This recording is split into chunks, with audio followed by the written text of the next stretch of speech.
In Dune, who is on the Emperor's prison planet? Who is sent there, and what benefits does it have to the Emperor himself? Friends, let's find out, and welcome to another Dune video.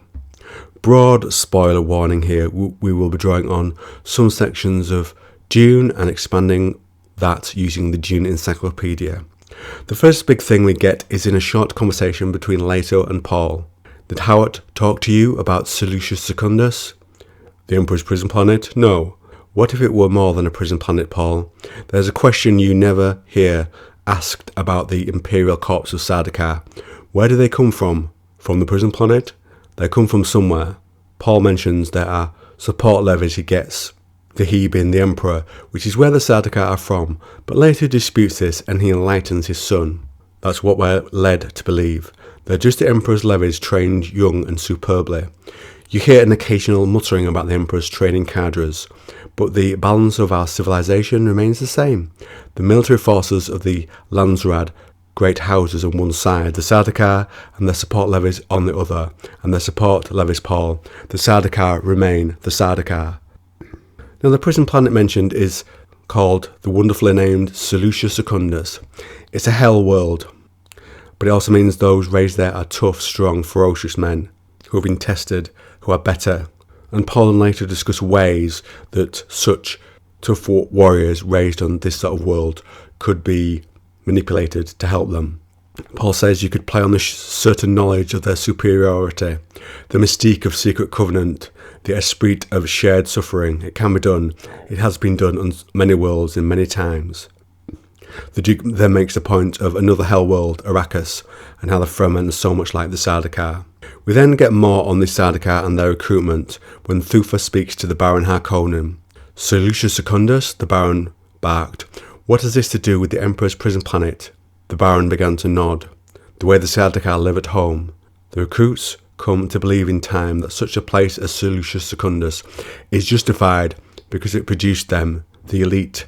The communist Sardaukar trooper lives a life in many respects as exalted as that of any member of a great house. Ah yes, where did House Carino originate? Were these people on Salusa Secundus before the Emperor sent his first contingents of prisoners there? Even the Duke Leto, a cousin on the distaff side, never knew for sure. Such questions are not encouraged. But thankfully the Dune Encyclopedia does have an answer to that question. The expansion of the Carino Empire means a steady number of prisoners will be taken to the planet, the discontented and the refugees. The idea behind starting the prison planet was that it would be a cheap executioner. The Dune Encyclopedia tells us the first penal colonies on the planet were camps providing only the barest necessities. Trying real hard not to break out into song there for that track from Jungle Book. Their populations consisted of people of every age and walk of life, mostly of soldiers with a sprinkling of civic leaders, merchants, academicians and clerics. An experiment was later carried out with those still surviving there. What would happen if they were given weapons and training? Those that lived through that would be used by the Emperor. The prisoners never left the cold, hard men who had taught them so well and had saved their lives, whilst they learned the Sardaukar tribe that had dominated the planet would be ferocious warriors. We'll come to more on them in a second. Descendants of the prisoners admired rather than hated the Sardaukar tribe, and these assets, these toughened prisoners, were then given the chance to join the Sardaukar, and they did. It was precisely the controlled anarchy of the planet that produced superior warriors. Tribal aggressions thus became imperial schools. For both the old and new Salusa Secundus, the Imperium might as well not have existed as far as their day-to-day lives were concerned. The Imperium allowed no central authority to evolve on the planet, maintaining the anarchy that had tempered the Sardaukar. The Sardaukar religion was promoted, infusing the colonists with its martial spirit and fostering the belief that they were an elite who suffered as a test of their fitness to rule.